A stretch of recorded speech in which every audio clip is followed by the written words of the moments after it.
Next is our introduction to Anglo Saxon literature. We are not dealing with all of the different literary time periods, mostly just British and American. So you are going to see a little bit of a gap between the Greek and the Romans, and now the Anglo Saxons.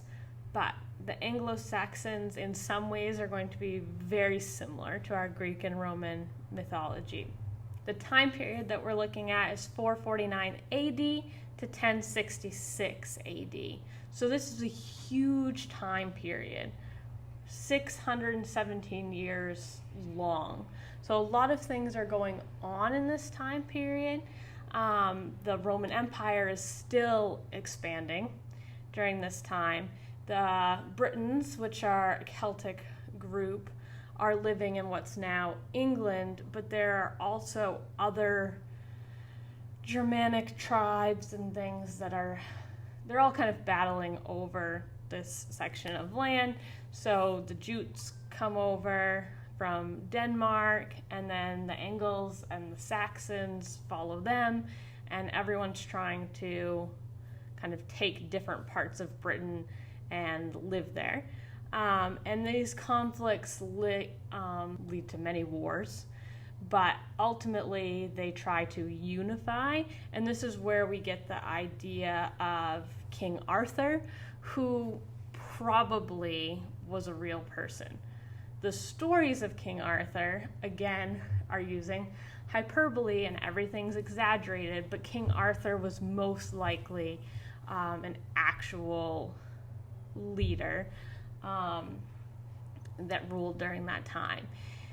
In 563 AD, the Anglo-Saxon kings begin their lineage, and we have people like Alfred the Great, which ends up leading in later all the way down the line to the Norman conquest, which is what ends this period.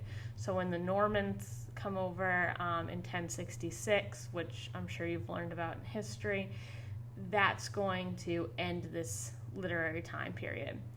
The interesting thing, so as far as topics, is that we're going to have the introduction of Christianity into the Anglo-Saxon period because missionaries come to Britain and they are bringing their knowledge with them. And so the writing is bringing in those Christian allusions, Christian moral values, etc. But they're still a pagan group of people. So they are looking at not the Greek and Roman gods, but mainly the Norse gods. And so you're going to find kind of contrasting ideas, but it worked for them. They were okay with having these ideas that didn't necessarily fit together, but for them they did. And that kind of fits into with what I said about the Greek and Roman gods, which is that they're kind of metaphorical in nature, and so they can have these many different gods and reconcile them. But one of the words you need to know is weird, which is W-Y-R-D, and this is an idea of like fate.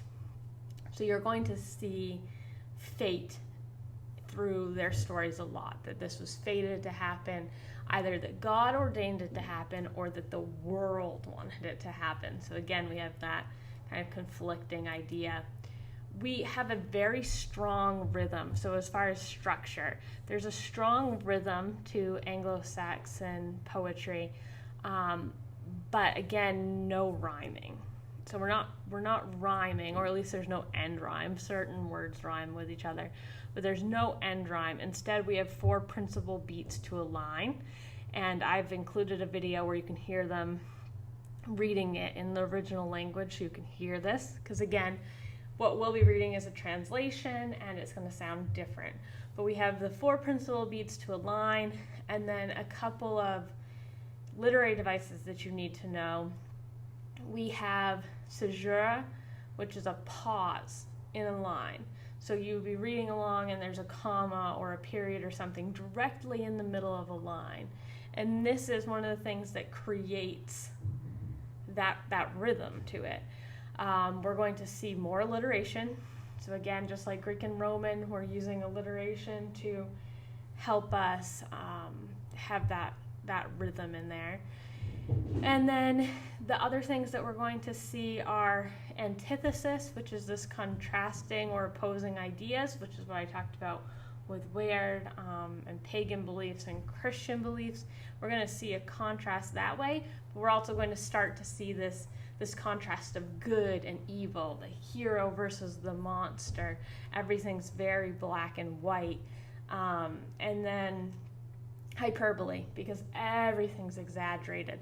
There's a scene in Beowulf where he is swimming underwater for long periods of time, killing sea monsters. Like, it's otherworldly. It's not human, but he is supposed to be human.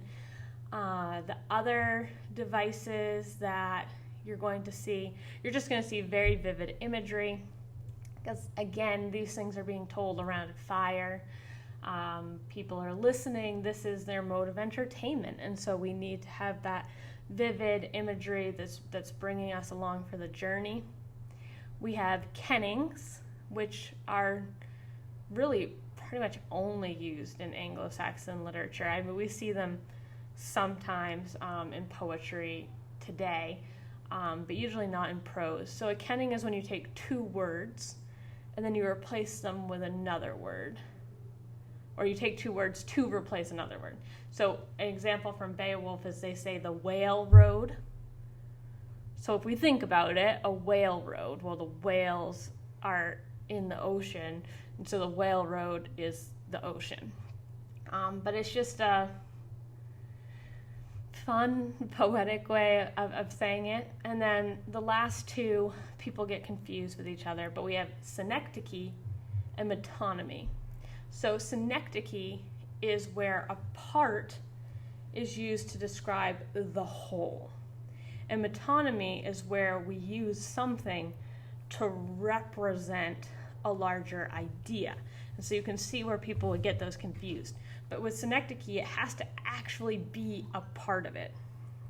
So synecdoche, we have like the helm of the ship, but you just say the helm. Or when you look at someone and you're like, cool wheels, but you're talking about their car. You're not just talking about their wheels, you're talking about the actual car itself. That's synecdoche. Metonymy is when it's something that's closely associated with it, but it's not part of it. So think the crown representing the king.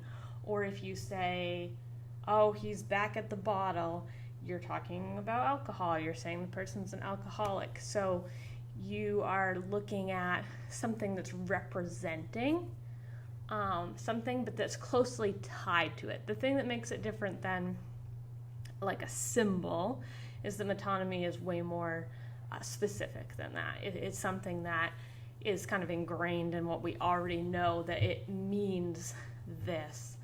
So it's already a preset symbol. And then major authors, it's hard because we don't know who wrote Beowulf, or we don't know who wrote really any of the things from this time period. But we did have two prolific writers, Bede and St. Augustine. Bede wrote down the history of the Anglo Saxons, and St. Augustine wrote down the stuff that the Christian missionaries were trying to bring to the Anglos and the Saxons, and those are our two writers that we know about.